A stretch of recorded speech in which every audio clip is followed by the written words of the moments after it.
Muslims who carry out terrorist attacks in the name of Allah quote the Quran to justify their attacks. Muslims who condemn violence in the name of Allah also quote the Quran to justify their condemnation of violence. The Quran contains both peaceful and violent teachings, so it's very easy to pick a verse that will justify either peaceful or violent behavior. But is obeying Allah simply a matter of picking a verse that justifies whatever you happen to be doing? Or is there a coherent message about peace and violence? The Quran presents its own method of interpretation, the doctrine of abrogation. In Surah 2, verse 106, Allah declares, "Whatever communications we abrogate or cause to be forgotten, we bring one better than it or like it. Do you not know that Allah has power over all things?"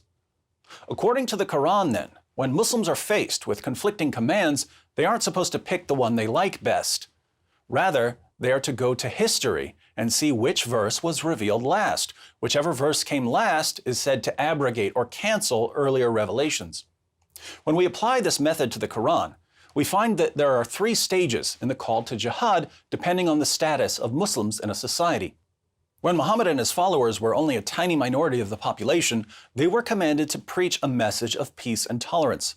If a Muslim had a disagreement with an unbeliever, he was commanded to quote Surah 109, verse 6, "To you be your religion, and to me be my religion." At this stage, Muslims weren't allowed to fight, even to defend themselves against persecution. Many Muslims point to Quran verses that were revealed during this time as proof that Islam is a religion of peace. But the message of the Quran eventually changed. When Muhammad had gained a larger following and had formed alliances with various tribes, but wasn't yet strong enough to subjugate non-Muslims, he was ordered to wage defensive jihad. At this stage, Muslims are ordered to fight unbelievers, but only if the unbelievers do something first. A characteristic passage is Surah 2, verses 190 to 193. "And fight in the way of Allah with those who fight with you, and do not exceed the limits. Surely Allah does not love those who exceed the limits. And kill them wherever you find them, and drive them out from whence they drove you out, and persecution is severer than slaughter. And do not fight with them at the sacred mosque until they fight with you in it, but if they do fight you, then slay them. Such is the recompense of the unbelievers. But if they desist, then surely Allah is forgiving, merciful. And fight with them until there is no persecution, and religion should be only for Allah.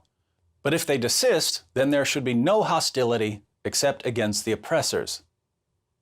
So there's fighting in stage 2, but the fighting is a response to persecution or oppression or even criticism.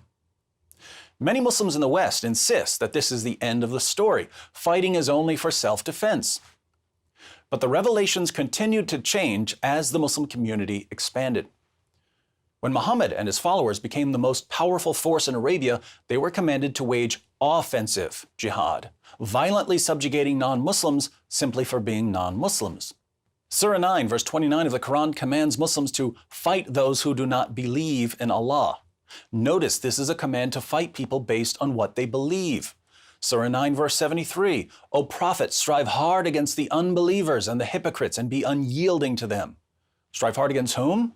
Oppressors, persecutors, people who are attacking you? No, strive hard against the unbelievers, non-Muslims, and the hypocrites, people who claim to be Muslims but aren't fully submitting to the commands of Allah and Muhammad.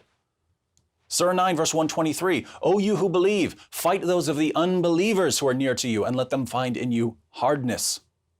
Surah 48, verse 29, "Muhammad is the messenger of Allah, and those who are with him are severe against disbelievers and merciful among themselves." The distinction in these verses is not between people who are attacking you and people who aren't attacking you. The distinction is between believer and unbeliever, and those who are with Muhammad are only to be merciful towards fellow Muslims. Putting all of this together, we see that jihad proceeds in stages. Stage 1, promote peace and tolerance when the Muslim community is thoroughly outnumbered.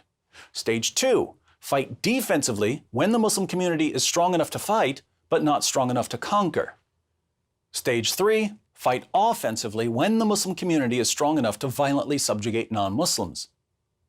Interestingly, you can look at any country in the world and see how the message of Islam changes based on the strength of the Muslim community.